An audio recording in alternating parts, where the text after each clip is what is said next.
Now let's look specifically at modifying constraint states.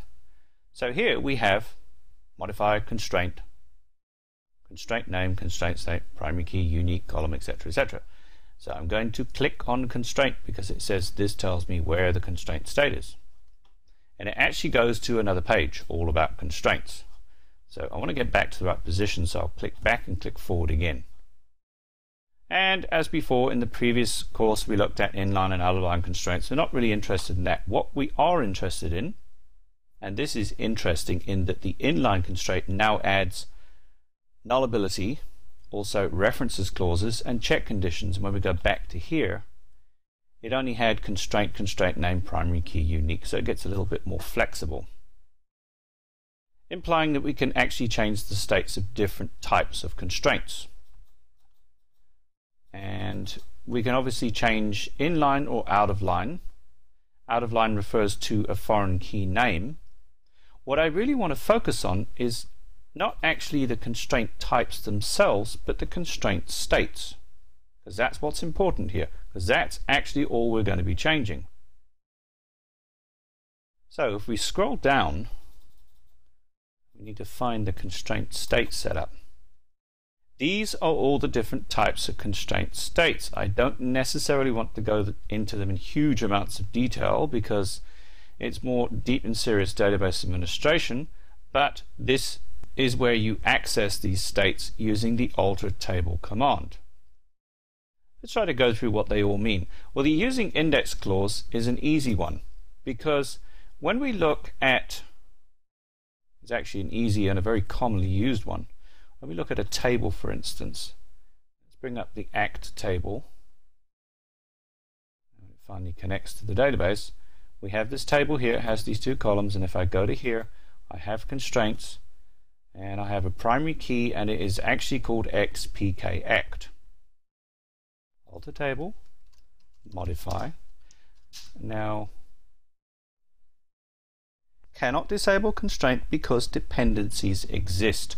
Let's go to the data model quickly. I have a picture here. The ACT table has dependencies of show and supporting ACT.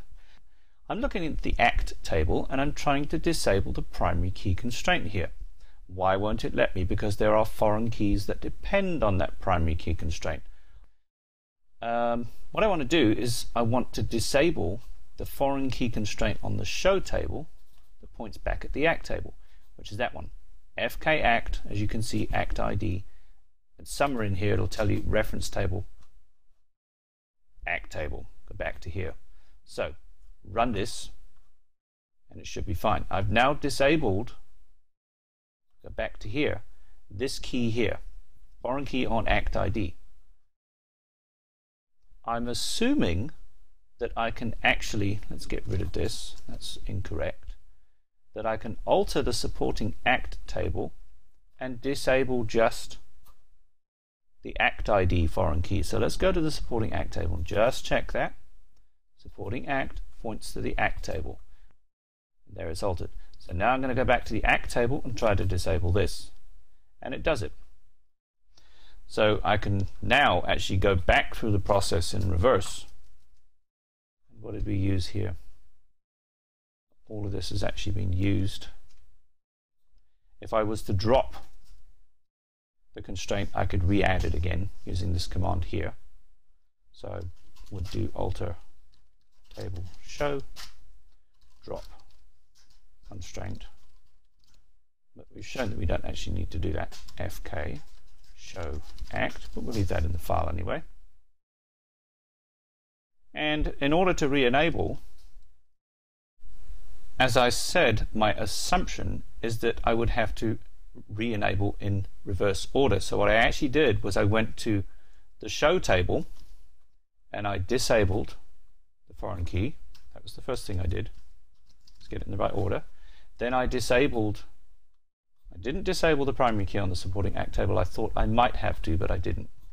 Then I disabled the foreign key for the ACT table on the supporting ACT table, and then I disabled this. So working with that, technically I should be able to re-enable this primary key. As you can see, it's done. And then probably the sequence in which I actually re-enable these two doesn't actually matter. So now everything's been re-enabled again. The different types of constraint states, most of them are not really very interesting and they're very obscure. And I don't think I've actually used any of them other than enable and disable when I want to make changes to table structures. I have used the using index clause. What the using index clause allows you to do, Oracle will automatically generate an internal index when you create a primary key because it's unique and it has to be checked against an index. But you can tell Oracle to use the using index clause to create an index with a specific name and put it into a specific physical space. Validate and no validate can be combined with enable and disable to allow you to prevent referential integrity checks such as primary keys and foreign key references against data that already exists in the table versus data that's newly added, or vice versa. In other words, you can add information to a table where the constraint will only be applied to the new information or the new row that's added, and it won't be applied to already existing rows. Or you can have the constraint applied to already existing rows and not applied to new data. So as your data and your database changes, you can actually change the way that constraints behave without affecting existing data or new data. That's all we need to know about constraint states.